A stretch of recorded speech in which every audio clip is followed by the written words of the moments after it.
What's up guys, this is ScherBR talking, welcome back to my channel. In today's video, let's talk about Shivers Test of Colors training event. This is actually a very nice event for training status because all styles in the game are getting 2 times attribute gains. And if you want to increase that to 3 times, you can just by the use of the party booster that you can use here if you still have it. I have some and then that will make the farming even faster. Well, there are 3 different stages only, and they have different designs. You can take advantage of the one that fits your squad the best. The shop has something new here, equipment that increases STR made for nukers, especially for King Sei, but it decreases endurance and agility. But it won't not affect much if you are using something like Magia Fight or Amazon Raid X Formation or even Hurricane, placing your damage dealer on the front line. And one extra detail, in this event you have higher chances of ranking up skills and spells, as you can see by the notice. And I do believe that Seeker's Path is still the best event to increase the ranks of skills and spells, especially if you need to use a skill that has a big cost right from the start. But if you only need to train one skill and you can change the BP cost to allow it to be used first, this event can help you while you still get status. Remember that in Seeker's Path, the status cap is pretty low, you barely get anything there. Now, let's talk about the stages. I'm going to start with the first one. It's similar to the past event where we have to fight against King Sei, but there's only one wave. King Sei has, I believe, 250,000 HP or close. The minions have around 150,000 or close.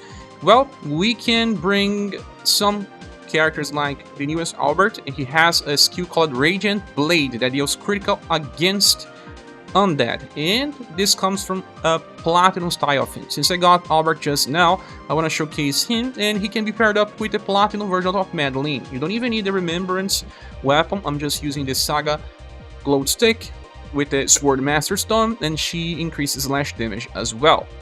The good thing about the strategy is that Albert cannot kill King Sei. Gets pretty far from that, so Madeleine will help do enough damage to kill the minions and then do a second hit against King Sei. That is actually weak to slash, but the minions are not. But doesn't matter, if you have a strong weapon with Albert, you're gonna kill with both actions.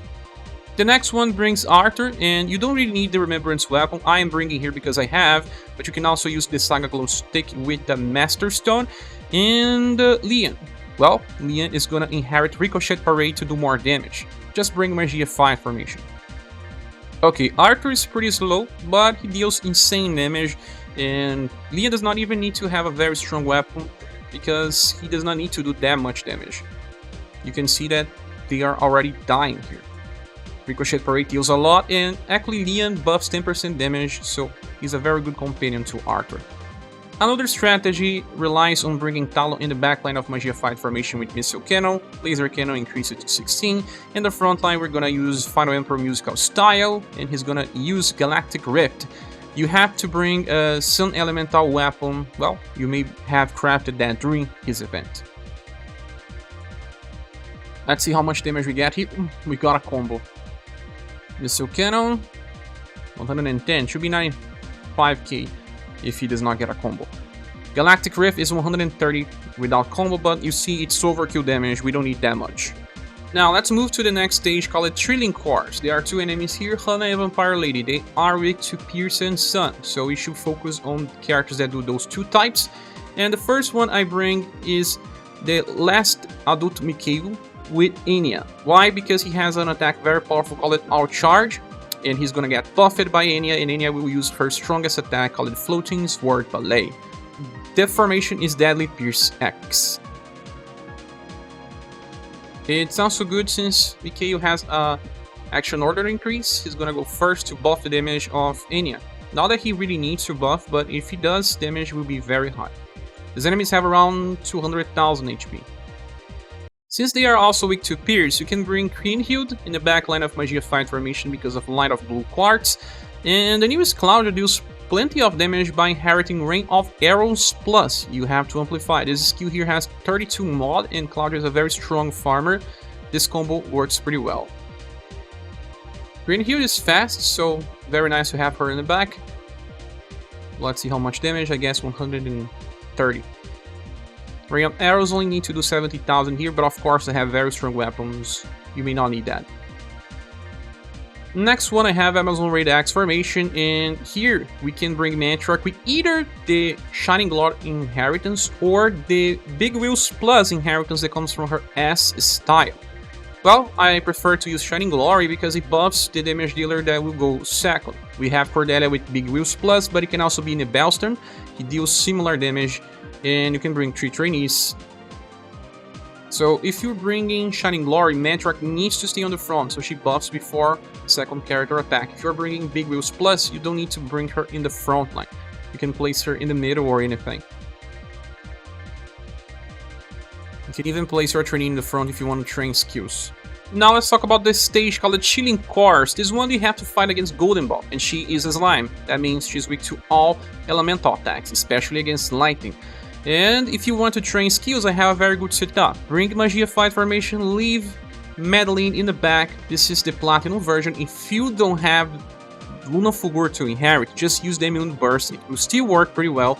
And bring 4 characters that you want to train the skills in the front line. They are going to use their skills, level them up, and then Madeleine will finish the enemies. So, let's see how much damage these trainees will do. They are unequipped. Oh, we got 3 combo here.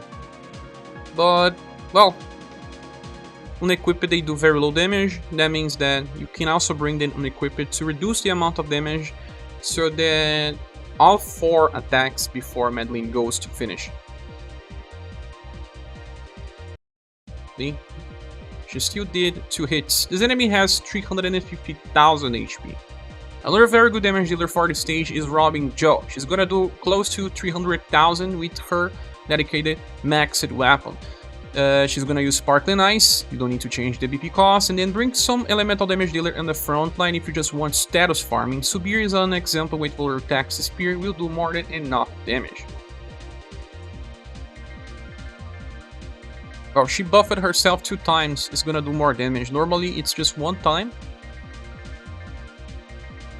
Even on a combo now, she may even Q before Subir attacks, but that's not gonna happen all the time. Yeah, see? That's why you barely need help, but she still cannot solo bring someone with elemental damage. Now, a pretty cheap build can be done by Hurricane formation with So-cho in the back or even Global Axe Doll. They work well. So-cho is good because he uses Leave It To Me, it's also lightning. And then on the front line, 1 elemental attacker can be great, even with the Demon Brand, and Scattered Petals will do more than enough damage. So So-cho should be doing around 170 or more than that. Let's see. I think more. 224, much more. Great deals, 142. Well, more than enough. And that's the end of the video. Thank you so much for watching. Please subscribe if you haven't. If you want to support the channel, there are links on the description of the video. I hope to see you soon in the next one. Bye.